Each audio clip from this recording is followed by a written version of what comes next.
Foi, agora sim. Agora sim? A Tana, que eu não estava aparecendo para mim, daí é meio ruim também. Agora tudo certo? Estão me ouvindo também? Beleza, maravilha. Então vamos nessa. Seguinte, povo, salvo o melhor juízo, estamos falando sobre a arte do século XVII, sobre o Barroco, e aí a gente já conversou um pouquinho sobre o contexto histórico aqui de surgimento do Barroco, era o que falávamos na semana passada. E para dar continuidade a isso, nós veremos agora algumas características principais da arte barroca e depois moveremos imediatamente para falar dos artistas do barroco brasileiro. A primeiro momento, o barroco literário brasileiro. Um pouquinho mais para frente, vamos trabalhar também com o barroco arquitetônico na figura de Aleijadinho, que é um nome importante para a prova do Enem. Tá? Dito isso, galera, eu lembro que a gente trabalhou esse slide aqui na nossa última aula. Chegamos a falar sobre isso aqui, sobre os dualismos da arte barroca. Eu não lembro se a gente conversou sobre isso. Beleza, então vamos seguir daqui. Tá? Olha só, gente. Então vimos, tá? Só para resumir aqui, fazer uma breve retomada, né? Até minha bela anotação aqui no slide anterior, né? Vimos que a arte do barroco é uma arte que surge, tá? A partir de um contexto de incertezas, tá? É um contexto de crise econômica, a primeira grande crise do capitalismo mercantil, é um contexto de terror religioso exacerbado a partir, né, do processo da contra-reforma da Igreja Católica, pela atuação da Inquisição, que vai ser especialmente forte em Portugal. Tá? E nesse contexto, tá, de dúvidas, de incertezas, de terror, de religiosidade exacerbada, surge uma arte que não é mais equilibrada, simétrica, proporcional, racional, como era a arte renascentista. Pelo contrário, vai surgir uma arte, né, cheia de tensões, contrastes, uma arte confusa, uma arte exagerada, tá? Uma arte mais sentimental, né, em que os sentimentos exagerados vão aparecer com mais força, que é a arte do barroco. Tá? Buenas, tá? A arte do barroco é uma arte marcada por uma série de dualismos, e essa é a primeira característica barroca que eu queria comentar aqui com vocês, os seus dualismos. Tá? Porque é a arte de um tempo que tenta equilibrar duas coisas que, na verdade, são contraditórias, que é, de um lado, a religiosidade medieval, que a Igreja Católica tenta impor novamente ao cotidiano das pessoas durante o processo de contra-reforma, mas que vai conviver com o humanismo renascentista. O pensamento renascentista, que é um pensamento mais humanista, mais racional, tá? Mais antropocêntrico. Essa ideia renascentista ela não vai embora por completo, porque afinal é uma ideia que veio para ficar. Tá? Como eu falei para vocês na última aula, a gente estava conversando sobre a posição da igreja, né, durante o período da Contra-Reforma, que é uma posição que vai continuar defendendo as ideias geocêntricas. Lembra que a gente conversou sobre isso? Né? A Igreja Católica afirmava que a Terra era o centro do universo, ao passo que a ciência renascentista vai mostrar que, na verdade, a Terra gira em torno do Sol. Né? O Sol é o centro do nosso sistema solar. Tá? A Igreja Católica ela vai continuar afirmando, esse é o primeiro slide de hoje, assim, a Igreja Católica vai continuar afirmando, tá, que o universo é geocêntrico. Tá? Agora, o universo vai continuar sendo heliocêntrico. O nosso sistema solar vai continuar sendo heliocêntrico. Tá? Então, a Idade Média não ia voltar. A Igreja queria retomar o seu poder, que é o poder que teve desde o período medieval. Mas a medievalidade não ia retornar. O mundo já estava vivendo o mercantilismo. Tá? As descobertas científicas do Renascimento não iam deixar de ser válidas. Tá? Então, essas duas coisas vão conviver. Tá? São contrários que vão conviver como dois lados de uma mesma moeda. Pode até parecer uma coisa muito esquisita, tá? Mas com frequência esse tipo de contrário convive. Tá? Às vezes é até uma coisa do cotidiano. Eu lembro que eu conversei com vocês semana passada e contei para vocês que eu não sou uma pessoa muito religiosa, não fui criado religiosamente, sim, né? Embora tenha minha espiritualidade, né? Eu não sou criado muito religiosamente. Mas, por exemplo, quando eu vou entrar num avião, eu rezo. Né? E, em tese, isso é meio contraditório, né? Porque ou a gente acredita que a ciência humana foi capaz de fazer com que o troço que pese toneladas voe, ou a gente acredita que existe um ser especial que, dentre todos os voos que estão acontecendo no mundo, milhares e milhares, esse ser está muito preocupado ali para cuidar que o meu voozinho ali da Latam não caia. Dito isso, eu vou continuar rezando. Tá? Então, essas coisas convivem. Tá? Um pensamento mais renascentista, mais científico, mais racional, convive com um pensamento mais religioso, mais da fé. Tá? Isso é natural do ser humano, que isso exista. Tá? E vai coexistir aqui na arte barroca. Tá? Então, essa dualidade máxima entre uma fé exacerbada, medieval, e um pensamento mais científico do Renascimento, tá? Ela vai se desdobrar em uma série de outros conflitos, em uma série de outras dualidades, que vão ser recorrentes na arte barroca. A dualidade entre vida eterna e vida terrena, entre alma e corpo, entre perdão e pecado, tá? E assim por diante. Vocês já devem ter observado o quanto aquilo que são os prazeres do corpo, os prazeres mundanos, são coisas que são consideradas pecados. Então, o ser humano barroco é um ser humano que está dividido. Ele quer viver este mundo aqui. Ele quer viver um mundo dos prazeres terrenos. Mas ele também quer a salvação da alma. Ele quer as duas coisas. E, às vezes, é até difícil da gente entender essa dualidade nos dias de hoje, porque talvez a gente não tenha uma religiosidade, a gente nunca vai ter uma religiosidade tão forte quanto era essa religiosidade de cunho medieval. Tá? Mas tem uma analogia que eu gosto de fazer, que eu acho que nos explica muito bem, nos ajuda a entender por que o ser humano barroco é um ser humano dividido e por que isso gera uma arte que é confusa, exagerada e angustiante. Tá? Eu não sei se todos vocês que estão aqui me ouvindo, vejo que tem umas 50 e poucas pessoas aqui, eu não sei se todos vocês querem ir para o céu, não conheço todos vocês. Mas tem um lugar que eu sei que todos vocês querem ir, que é a universidade. Todos vocês querem entrar para a universidade. Tá? De acordo? E aí, vejam só. Para vocês entrarem para a universidade, para esse objetivo de longo prazo, vamos comparar aqui entrar na universidade com entrar no céu. Tá? É um objetivo de longo prazo. Mas para vocês chegarem lá, vocês têm que abdicar de várias coisas. Vocês têm que fazer várias renúncias. Tá? Como o ser humano que quer entrar para o céu também tem que renunciar dos prazeres terrenos. Vocês, para entrar na universidade, têm que renunciar a alguns prazeres também. Agora, por exemplo, vocês podiam estar dormindo, vocês podiam estar vendo a novela das 6, mas em vez disso, vocês estão vendo uma aula, um maluco falando sobre barroco. Às vezes, chega fim de semana, os amigos de vocês querem sair e vocês vão dizer, hoje eu não posso, tenho que estudar. Tá? Então, vocês estão fazendo renúncias também em nome de um objetivo maior. Tá? Mas não acontece, por vezes, dessas escolhas que vocês têm que fazer, deixar vocês um pouquinho divididos. Tá? O cara do barroco, ele quer tanto a salvação da alma, quanto ele quer aproveitar os prazeres do corpo. Vocês querem tanto entrar na universidade, quanto também vocês querem, sei lá, aproveitar o feriadão, aproveitar o fim de semana. Tenho certeza que uma coisa parecida deve ter acontecido com vocês agora, nesse feriadão. O que acontece? Chegou a sexta-feira ali, e vocês pensaram assim, sexta-feira, feriadão inteiro aí, sexta, sábado e domingo. Agora eu vou colocar os estudos em dia. Vou ver a gravação das videoaulas do dia que eu perdi, vou fazer os exercícios da lista semanal, vou fazer os exercícios do livro, vai ficar tudo em dia. Vocês queriam isso, vocês sabem que é importante.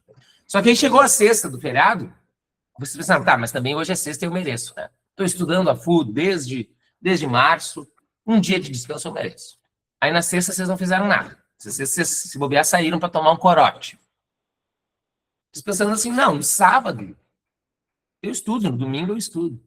Só que vocês acordam no sábado com uma leve ressaca. Quem tem mais de 30 daí não é nem leve. Uma ressaca terrível. Aí lá se vai o sábado de manhã. Já não estudaram no sábado de manhã. Se recuperando. Aí vocês almoçam, depois do almoço, agora eu vou estudar. Mas aí vocês abriram o livro e lembraram que saiu uma temporada nova de Euforia. Não, Lívia, estamos no início ainda. Aí vocês pensaram, não, vou ver primeiro a minha série, depois eu estudo. Só que aí vocês viram 5, 6 episódios da série e não estudaram nada do sábado. Vocês pensando assim, não, tudo bem, tem domingo ainda. E aí chega o domingo, o que acontece? No domingo vocês estão se sentindo culpados, porque não estudaram nem na sexta, nem no sábado. E aí, no domingo, vocês não vão nem aproveitar o dia e nem estudar. Vocês só vão ficar tristes. Tá? Sabendo que a semana já está para começar. Não é assim que acontece. Fiz um chá de revelação barroco aqui com vocês. Tá? O cidadão barroco é assim. Tá? Ele quer tanto os prazeres mundanos quanto a salvação da alma. E isso vai ser angustiante. Pesou, né? Isso é angustiante. Ele convive com a culpa, tá? Mas é que ele quer as duas coisas. Ele é uma alma dividida. Tá? É verdade, tem isso, Matheus. Domingo, até o gangster sente. Olha só. Essas dualidades nas artes plásticas vão se desdobrar em outras dualidades, tá? Por exemplo, na dualidade entre luz e sombra, entre claro e escuro. Tá? Só falando. Galera, mas deixa eu dar uma notícia para vocês aqui, ó. No início de junho tem outro feriadão, né? Corpus Christi. Quinta, sexta, sábado e domingo. Tá? E sabe o que vai acontecer? Exatamente a mesma coisa. A gente fica preso nesse ciclo, não tem escapatória. Tá? Então a gente vai ter essa dualidade entre claro e escuro, essa dualidade entre luz e sombra, que a gente viu, por exemplo, na arte ali do Caravaggio, né? Que é a arte que a gente começou o nosso papo sobre barroco. Tá? Vou pular aqui os slides, beleza, gente? Vou passar para o próximo. A gente falar de mais características da arte barroca. Vamos lá. Olha só. Então, vai surgir desse pensamento, que é um pensamento dual, tá? Uma arte marcada por contradições, que o cara do barroco quer coisas contraditórias. Tá? Uma arte marcada pelo exagero. Tá? E o exagero vem tanto desse sentimento meio desesperador, meio angustiante, que a gente viu que esse pensamento dividido, contraditório traz, mas o exagero também vai vir, gente, dessa necessidade da Igreja Católica usar a arte durante a Contra-Reforma para impressionar as pessoas, para convencer as pessoas. Por isso que as igrejas são grandiosas, os afrescos são enfeitados, tá? Então, a arquitetura barroca é cheia de enfeites. Tá? E surge disso uma arte que é confusa também. Confusa por quê? Porque é contraditória. Tá? Porque não fica claro o que o cara do barroco quer. É que ele quer as duas coisas. Né? Ele quer o mar e o sertão. Né? Ele quer o céu e a terra. Tá? Na literatura, isso se desdobra numa linguagem que vai ser enfeitada, exagerada, tá? E que ganha o nomezinho de linguagem ornamental. Tá? O que é uma linguagem ornamental? Uma linguagem excessivamente enfeitada. O que é um enfeite, gente? O que é um ornamento, aliás? Ornamento é um enfeite, né? Sempre que eu penso em ornamento, eu penso em casa de vó. Casa de vó é cheia de ornamentos. Por exemplo, aquele pinguinzinho que a avó tem em cima da geladeira, sabe? Por que serve aquilo? Não serve para nada, né? Tá ali para bonito, serve para enfeitar. A tua avó acha bonito. Que nem aqueles bonequinhos de biscuit, aquelas coisinhas de crochê em cima do vaso sanitário, capa de botijão perfeito, Joana, isso aí também. Tá? Um gnominho no jardim. Em casa de vó sempre tem um monte de coisa, um monte de decoraçãozinha. Tá? O guardião da casa, exato. Então, a linguagem barroca vai ser assim, cheia de penduricalhos, de acessórios, de enfeites. Tá? Por isso que é uma linguagem exagerada. Tá? Como é que se enfeita a linguagem? Principalmente através do uso das chamadas figuras de linguagem. Eu botei aqui algumas delas, tá? Figuras de linguagem.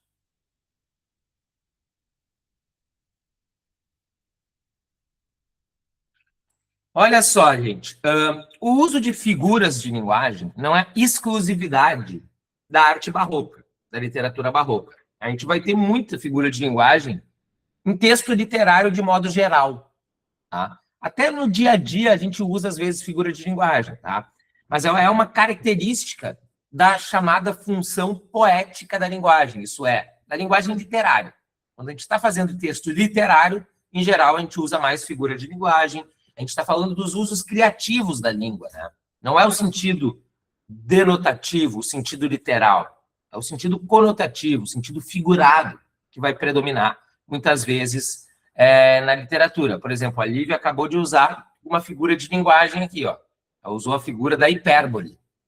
que é um exagero. Tá? Ela não está literalmente morrendo de frio, ela só está com muito frio. Tá? Isso é um exemplo de figura de linguagem. Tá? Então, a arte barroca, ela vai ser marcada por isso, mas com um exagero, porque o uso de figuras de linguagem é típico da literatura, mas o barroco vai ter mais ainda. Tá? Todas essas figuras de linguagem, hipérbole, metáforas, antíteses, paradoxos, tá? Tudo isso vocês vão trabalhar também nas aulas de português do Sored, tá? O Sored, tenho certeza que ele tem uma aula, pelo menos, que ele vai ficar a aula inteira falando com vocês sobre as figuras de linguagem, tá?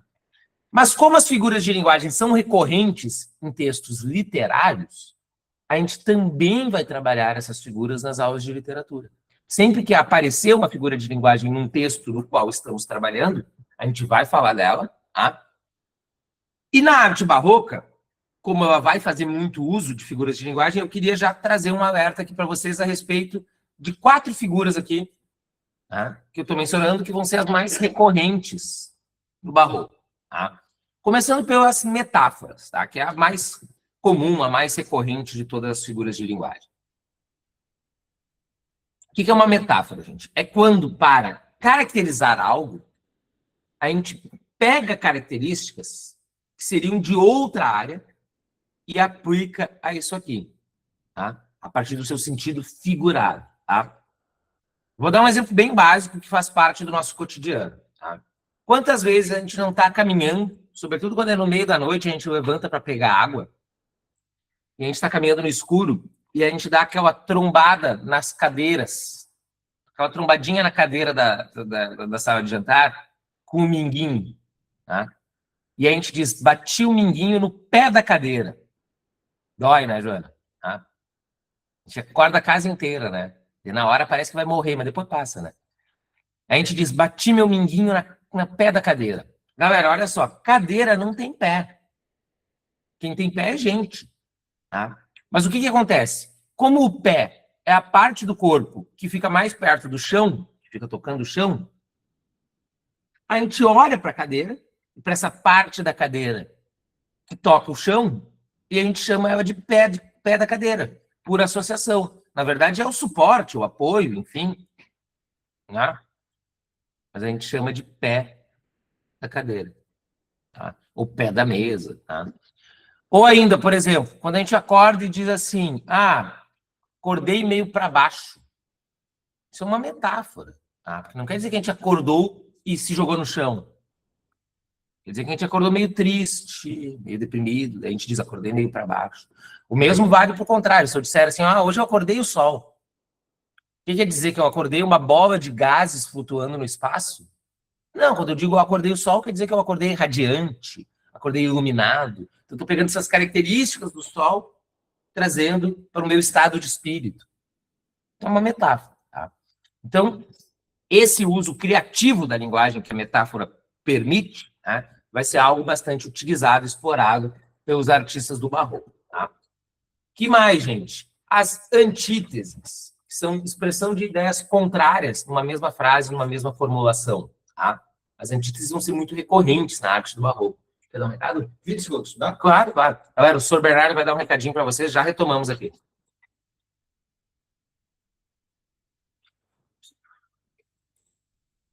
Alô, alô, alô, queridões e queridonas. Escutam bem o senhor, galera? Sim? Galera, bem breve para não atrapalhar a aula do senhor Otávio. Aviso de utilidade pública. O que a gente tem dia 9, pessoal? Dia 9, sabadeira, o que temos? Vou querer chorando. Simulado, é isso aí. Pessoal, quem vai fazer o simulado presencial aqui no curso pela manhã? Amanhã ninguém, né? Pela tarde. Ana Luísa, tá. Tentem chegar um pouquinho antes, pessoal, para no horário que a gente colocou ali no grupo, a gente começar de fato a prova, se não sair muito tarde aqui no curso, tá? Então, todo mundo foi pro coração, vai conseguir chegar antes da 1h40?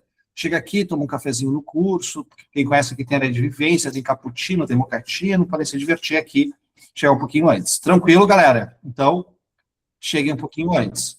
A galera do online, já libero para dúvidas aqui.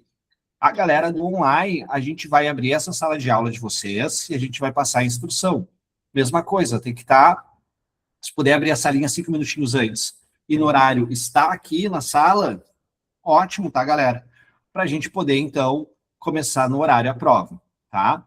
A gente vai botar provavelmente 13h40, a gente vai começar umas 13h43, 44.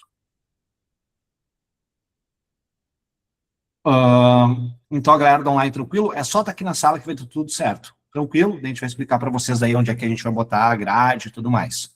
Tá? Vai ter lá na plataforma de vocês a grade de resposta e tudo mais. Vamos para as perguntas. A Alice, prof, uma dúvida. Será que eu posso fazer online durante a manhã? Porque eu não consegui de tarde. O ideal é fazer de tarde. A gente pode ali pegar e tentar aplicar para ti de manhã, tá? Daí eu não sei o horário certinho. Tem que esperar a gente acabar de aplicar. Porque de manhã aqui no curso vai ter 95 pessoas fazendo a prova. Tá? Então a gente tem que aplicar, depois tu nos chama ali e a gente pode aplicar para ti, pode ser? A gente bota data de início, fim. Tá? Brenda. Raquel, precisa ficar com a câmera ligada no simulado? Não sei se a minha internet aguenta. Não precisa ficar com a câmera ligada.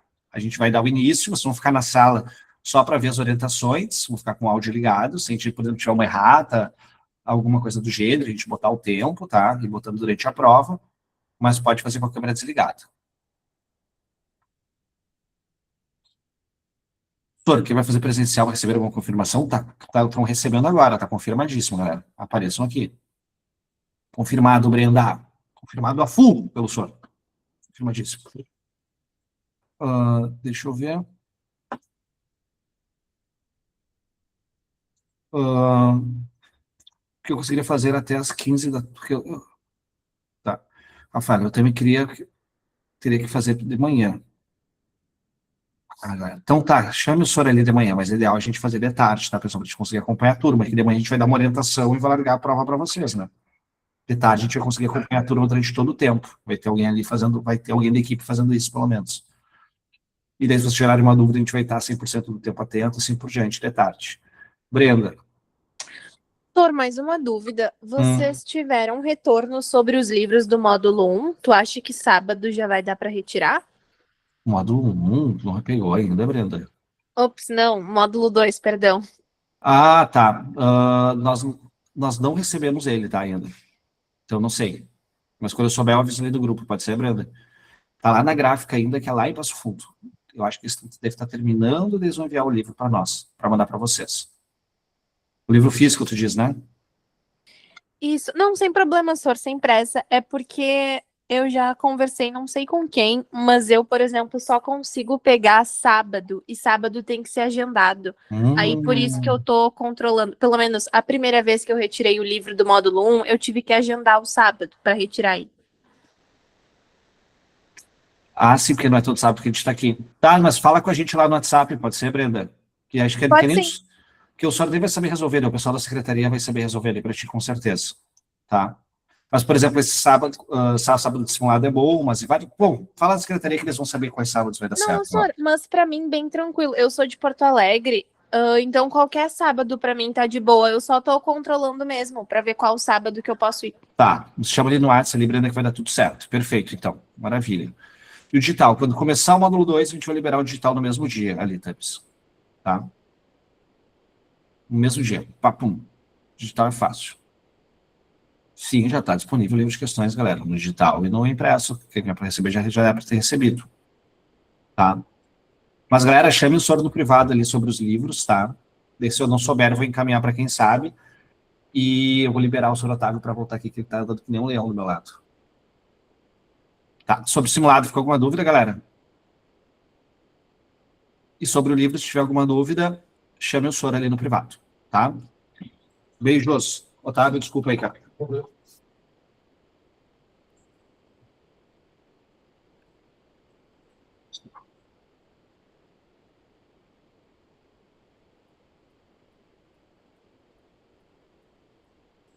Então tá, vamos nessa. Certo.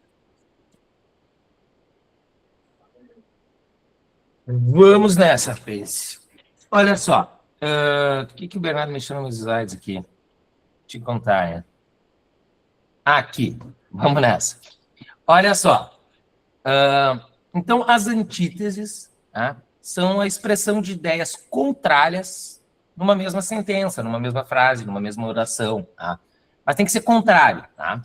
Dia e noite, claro e escuro, céu e inferno, pecado e perdão, amor e ódio, tudo isso são termos antitéticos, porque eles são o contrário um do outro. Faz sentido que a gente tenha bastante a ocorrência de antítese na arte barroca, né? Porque a arte barroca, como a gente estava vendo, é uma arte de dualismos, tá? Então, todos esses dualismos são abarcados pelo uso de antíteses, tá? Paradoxos, gente. O que são paradoxos, tá? Do grego, para. O senhor fez 2 anos de grego, tá? Não sei nada, tá? Mas isso aqui eu sei, tá? Para quer dizer fora. E doxa quer dizer cultura, no sentido assim de um senso comum. Então, paradoxo é aquilo que está fora do senso comum. O que está fora da nossa cultura, fora daquilo que a gente esperaria. Por exemplo, quando Camões diz naquele poema que a gente viu aqui, inclusive, aquele poema que diz assim, ó, o amor é um fogo que arde sem se ver, é uma ferida que dói e não se sente.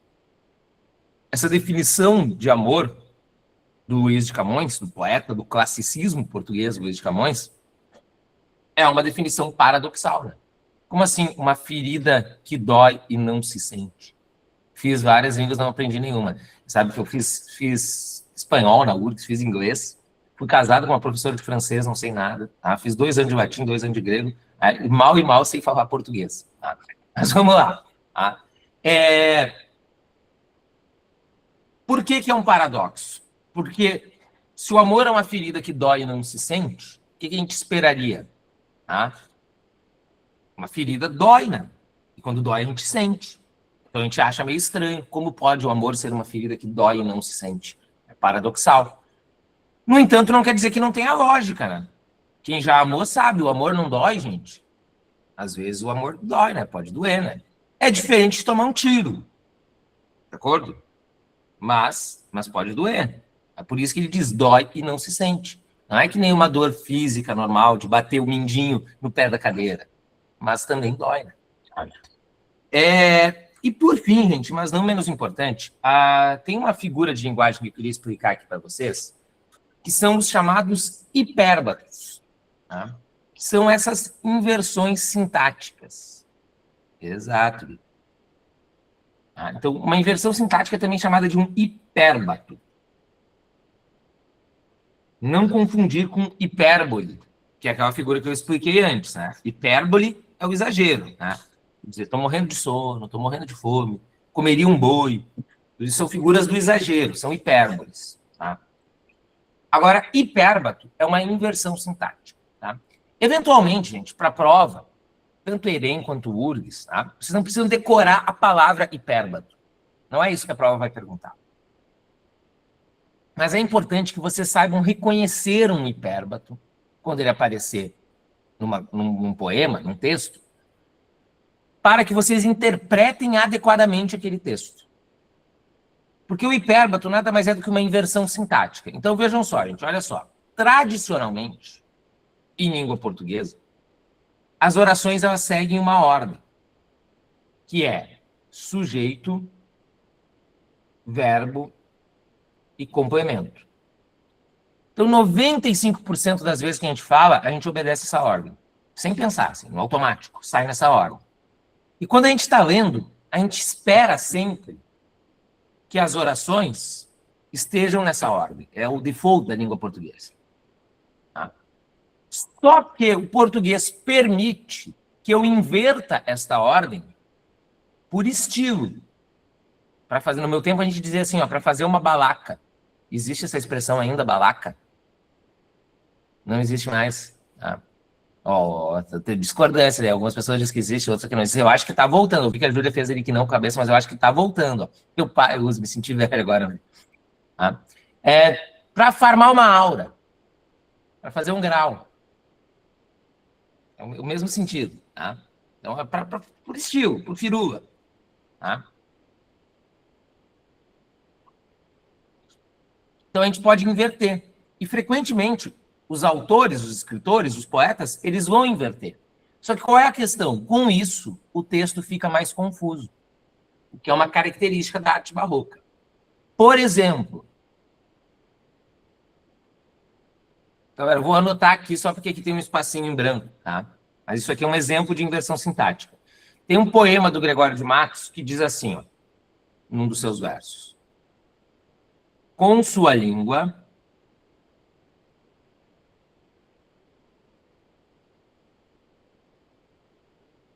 ao nobre,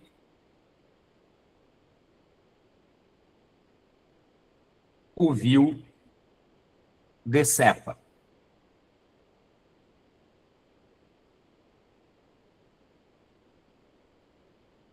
Tá? Esse poema do Gregório de Matos, tá? É um poema satírico. Tá? Gregório de Matos é o principal poeta do barroco brasileiro. Tá? E aí ele faz um poema satírico em que ele vai falar mal dos costumes na Bahia. Ele vai estar fazendo uma crítica da sociedade. Ele acha que está tudo errado, que os postes estão mijando nos cachorros, que quem é mais ladrão é quem está ganhando mais dinheiro, quem é mais honesto está se fudendo. E lá pelas tantas ele vai dizer assim, ó, com sua língua, ao nobre o vil decepa. Tá? Qual é o sentido desse verso? O que esse verso quer dizer? Esse verso quer dizer que o vil, aquele que é vilão, aquele que é pau no cu, ele decepa ao nobre com sua língua. Essa seria a ordem natural. O vil decepa ao nobre com sua língua. Aliás, gente, decepar com a língua é uma metáfora, né? Porque decepar, literalmente, quer dizer arrancar um pedaço fora. Tá? Esse cara não está decepando o outro com a língua, literalmente, né? Então, o que decepar com a língua significa? O que vocês acham que decepar com a língua pode significar, gente? Vamos ver aí como é que está a interpretação de vocês dessa metáfora.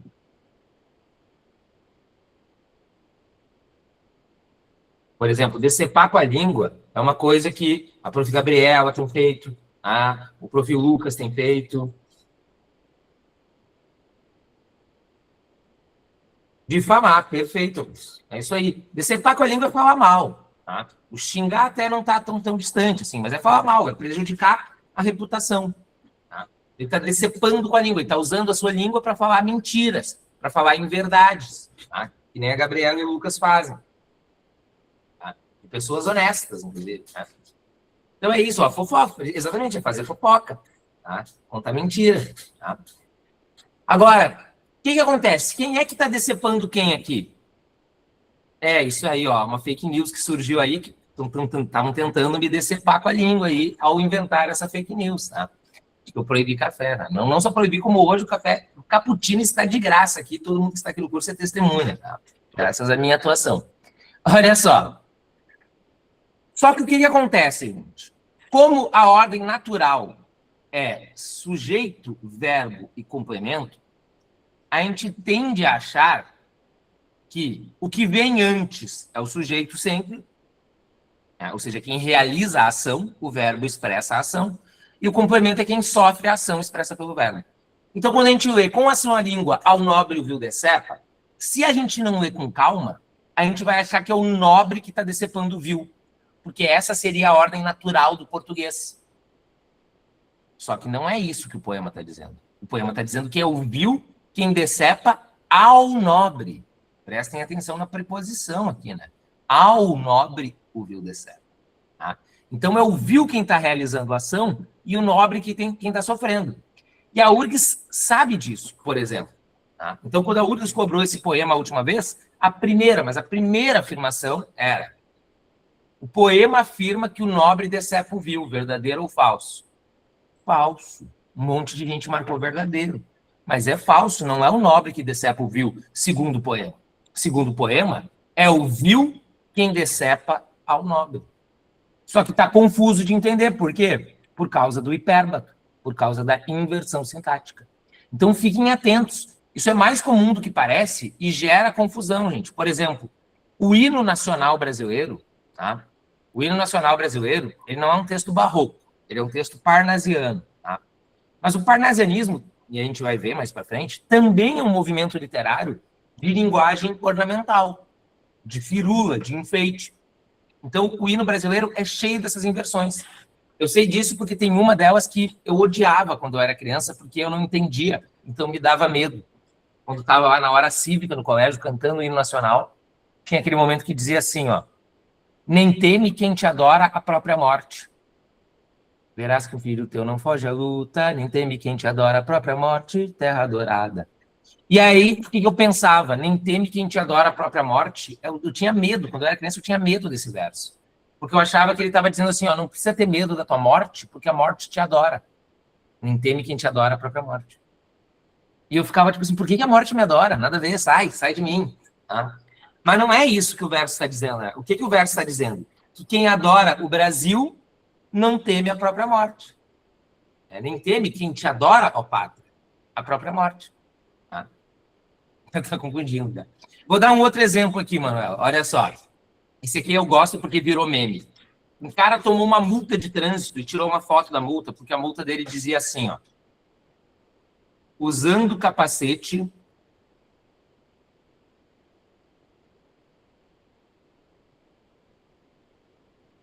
como se chapéu fosse. Usando o capacete como se chapéu fosse. Essa é a justificativa da multa que ele tomou. O que quer dizer isso? Né? Que ele não estava com o capacete todo colocado, né? Estava só enfiado aqui em cima, como se fosse um chapéu. Tá? Agora, olha só, gente. Qual seria a ordem natural dessa frase? Usando o capacete como se fosse chapéu. É assim que 99% dos seres humanos falariam, né? Usando o capacete como se fosse chapéu. Só que o guarda de trânsito botou usando o capacete como se chapéu fosse. Ou seja, o guarda de trânsito cometeu o quê aqui, ó? Um hipérbato, uma inversão. E aí o que acontece? O cara pegou, tirou a foto da multa e botou na internet, dizendo assim, ó, nossa, hoje eu fui multado pelo Carlos Drummond de Andrade. Hoje eu fui multado por um poeta.